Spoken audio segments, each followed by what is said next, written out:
Good morning. This is Jonathan Gorman from iCreative, and I wanted to make a quick video that covered a few of the topics that we discussed in class. Number one, I want to talk about text and how do we control some of the things that we do in text. So to demonstrate some text features, I'm simply going to open up the Notes app, and I have one that I've created for the purpose of this class, and I'm just going to type a few things here.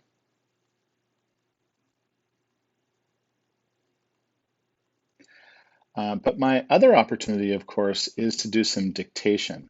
If I tap on the microphone in the bottom right, I can then dictate, which is going to convert my voice to text, and then I can save myself having to type on the actual keyboard.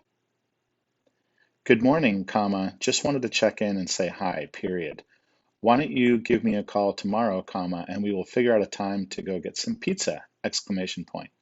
Hope you're doing great, comma, talk to you soon, period. When I'm done typing my text, when I'm done dictating my text, I can go back and review everything that has been done, and I can just make sure that everything worked as the way it should.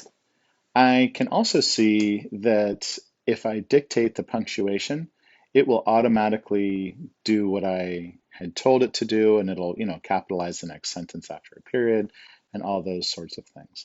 It'll even do things like, new paragraph, it'll advance to the next. So those features can be pretty handy. Now, if you did mess up, we used to tap, like if I wanted to tap into the word tomorrow, I would tap on it and it would kind of get me to the end of the word. But what if I had forgotten to put two R's? Well, there's a great trick for navigating around in situations like this. If you tap and hold on the space bar, now my cursor becomes this free floating guy. You'll also notice that my keyboard doesn't have any keys on it because that whole area is available for me to swipe around. And in this way, I can really be more accurate with placing the cursor. That's a super handy trick and one I wanted to make sure to show you again. In the bottom left, we've got our globe. If I tap on the globe, I've got access to, if I tap and hold on the globe, I can see all of my different keyboards. In my case, I've got a Japanese keyboard. And so in my case, if I wanted to go in and type in Ohayo gozaimasu and have it spell out in Japanese, I can start to do so.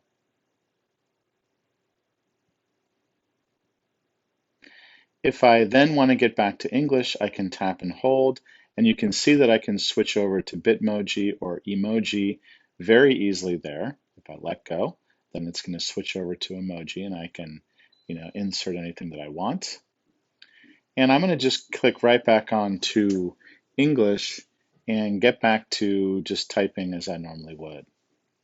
So this feature can be really handy for cruising around on different types of keyboards. So I want to make sure that I've also mentioned that speaking very clearly, the punctuation when you are dictating is going to make you very successful and make this feature kind of come alive for you. And it's really available to you everywhere you go where text is part of what we're doing. I hope this helps, and I look forward to seeing you in another class pretty soon. Take care.